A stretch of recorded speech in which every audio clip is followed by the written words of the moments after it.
Dude was sitting up on the tent, right? He was on his phone, right? My daughters was up under the same goddamn tent. Yeah.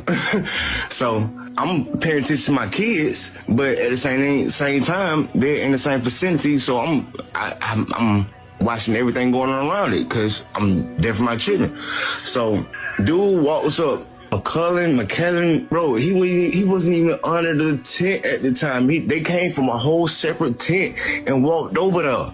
They intentionally went over there to this kid, man. Dude was sitting there on his phone just trying to get dry. You feel me? Man, I think I'm calling it there. It's official. Dominique Alexander and his entire crew is a group of scammers. They're matchstick men. They're con artists, okay?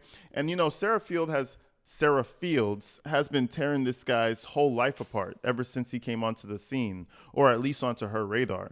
She's exposing his security. She's exposing his organization. She's exposing criminal records.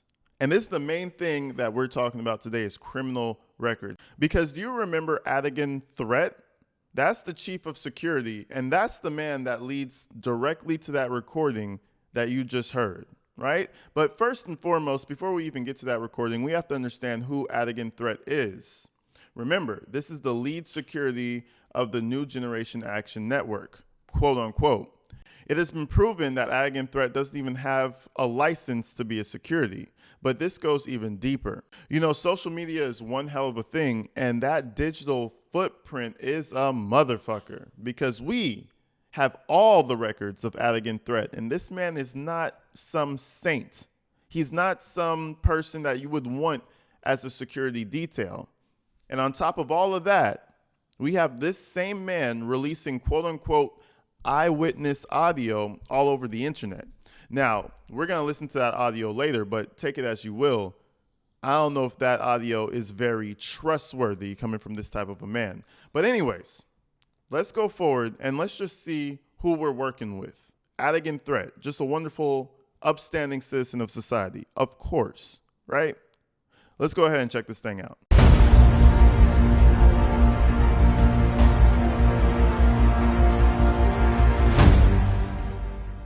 So I think I'm starting to understand who these people really are, okay? These are mildly organized con men, okay? This whole organization is not here to help anybody.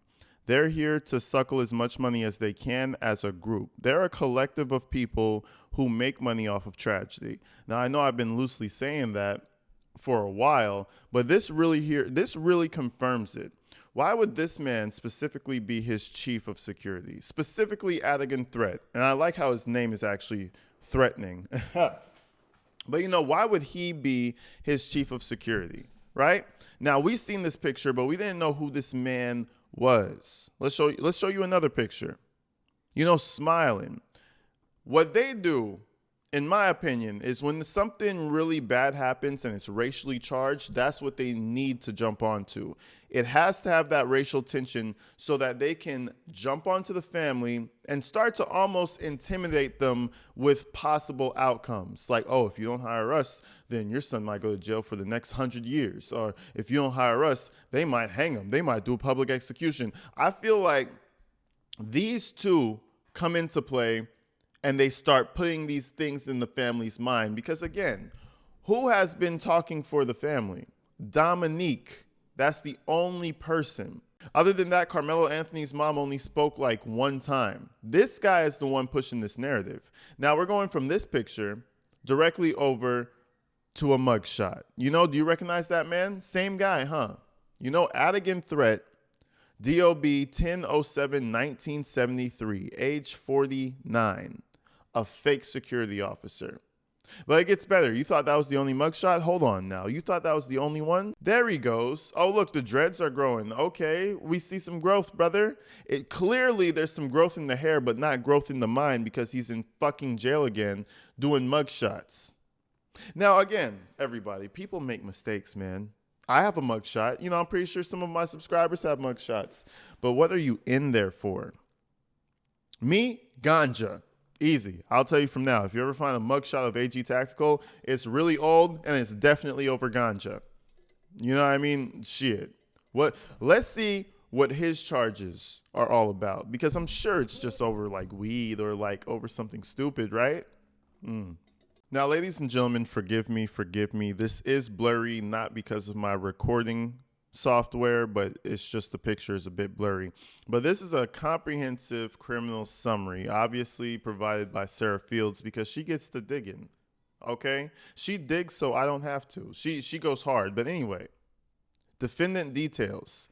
Name, Adigan threat. Date of birth, October 7th, 1973. He's 51 now, okay? You would think that there's some growth to this man. But anyways, let's continue. Criminal court cases.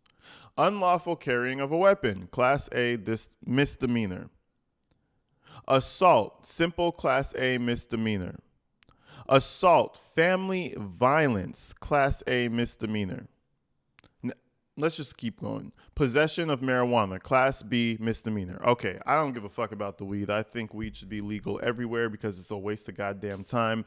I'm not going to get into the whole conspiracy. I feel like it's just not at the level where the government can charge for it, and they feel like they're not making the money for it. Therefore, it's illegal in some places. It's ridiculous. But let's go to the other charges. So the guy has a temper. He likes to fight. He's been going to jail. What is this? Unlawfully carrying a weapon? That sounds like some fake security shit to me, right? And I'll tell you one thing. I feel like they've been getting away with this because there's just not that many eyes on them. He calls himself the biggest support network in Texas, but he's really not. Nobody gives a fuck about this organization. But I'll tell you one thing. When more notoriety comes to you, whether good or bad, people start to dig a little bit more. And now this right here is going to be a problem. I promise you it is. If Dominique Alexander's not facing some legal issues, it's going to be Adigan threat. Because remember the video. Remember the pictures. Check this out. You know what I mean? Smiling with the family. This is Adigan threat's Facebook. You know what I mean?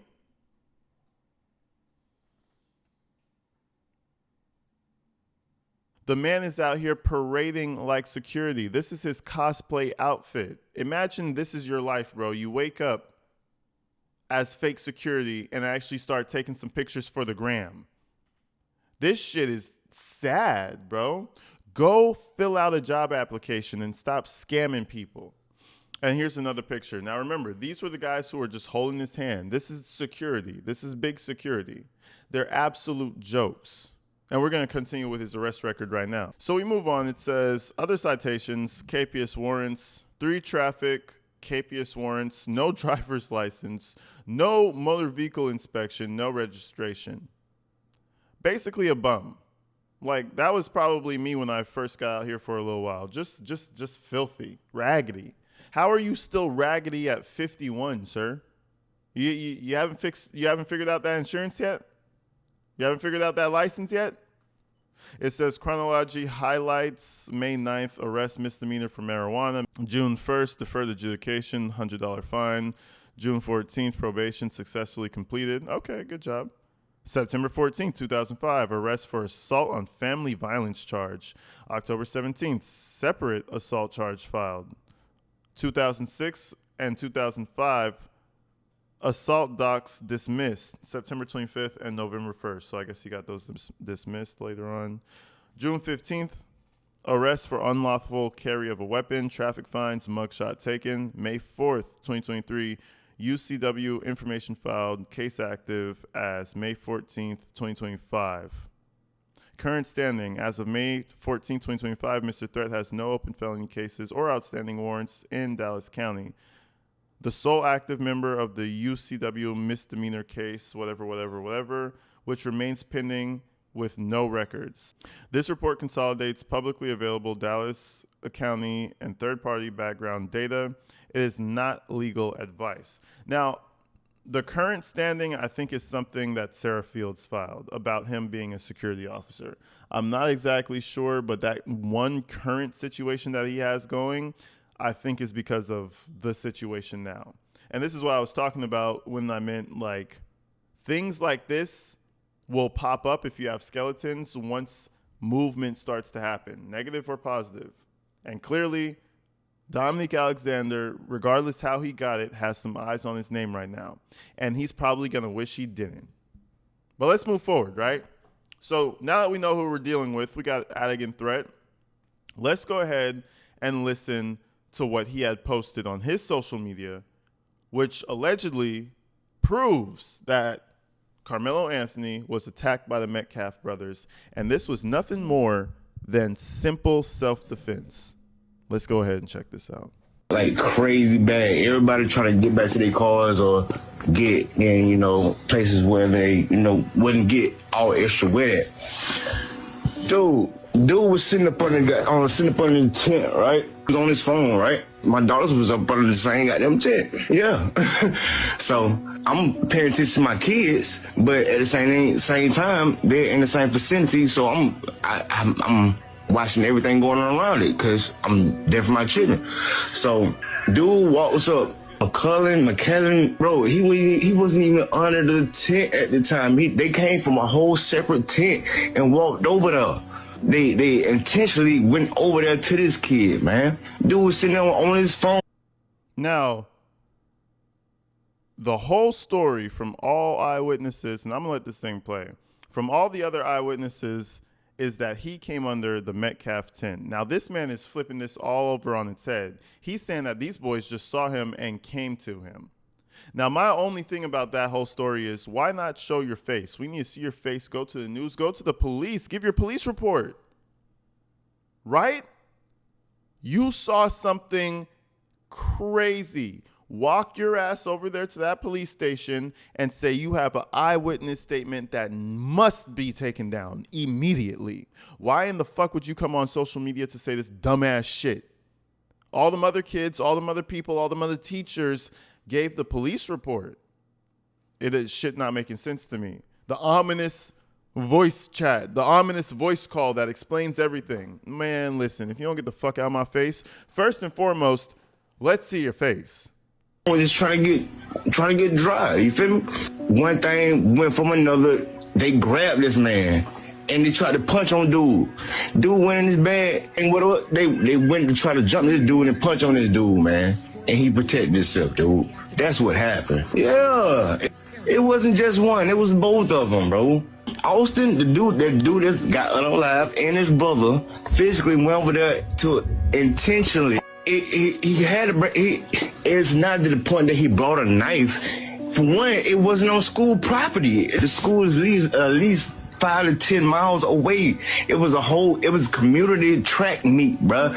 I hate when people say it wasn't on school property. Brother, this was a fucking school event. It's almost like I went on a school field trip with my high school classmates in the 11th grade, and I stabbed them at the Maya ruins because we had an argument. If I killed him at the fucking Maya ruins on the field trip, I'm still gonna get expelled and go to jail.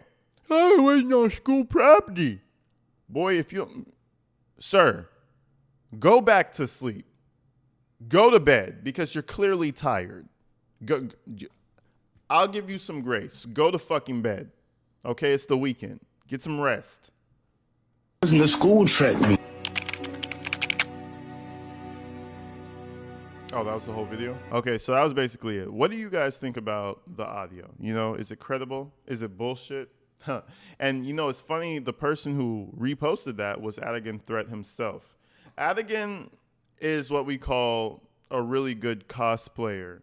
I feel like he's at the point to where he even believes that he's this investigative journalist who works at Nagin and is the leader of this security team. You're a con artist, bro. And I'm pretty sure they paid their bills off of doing stuff like this over the years. But at the end of the day, bro, you're a fucking con artist. You don't do anything to help society. And at the end of the day, you should probably do something different. But hey, there's an open query on him right now. So we'll see what happens about Mr. Security. We'll see if maybe he just had that old certificate of being a security just dusted away over there in the corner somewhere. But until then, you guys let me know what you think about the eyewitness. I know that was kind of clickbait, but fuck it.